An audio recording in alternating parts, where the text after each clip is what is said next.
மத்திய நிதியமைச்சர் நிர்மலா சீதாராமனுக்கு பொருளாதாரத்தை பற்றி எதுவும் தெரியாது என்று சபாநாயகர் அப்பாவு விமர்சித்துள்ளார். நெல்லை மாவட்டம் வள்ளியூரில் தாமிரபரணி கூட்டு குடிநீர் திட்ட பணிகளை சபாநாயகர் அப்பாவு ஆய்வு மேற்கொண்டார். அப்போது செய்தியாளர்களிடம் பேசிய அவர், தமிழகத்தில் தமிழ் வழி கல்வியில் படித்தவர்கள்தான் இஸ்ரோவைச் சேர்ந்த நாராயணன், சிவன், மயில்சாமி உள்ளிட்டோர் என்று தெரிவித்தார். மத்திய நிதியமைச்சர் நிர்மலா சீதாராமன் அனைத்து பொதுத்துறை நிறுவனங்களையும் கார்ப்பரேட் நிறுவனத்திற்கு தாரை வார்த்துவிட்டார்.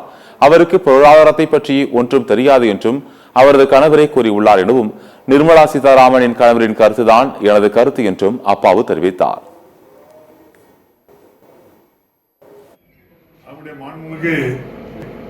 நிதியமைச்சர் நிர்மலா சீதாராமனுடைய கணவர் அவரு சொல்றாரு, என்னுடைய மனைவிக்கு பொருளாதாரத்தை பற்றி தெரியாது, அந்த பதவிக்கு தகுதி இல்லைன்னு நான் சொல்றேன்.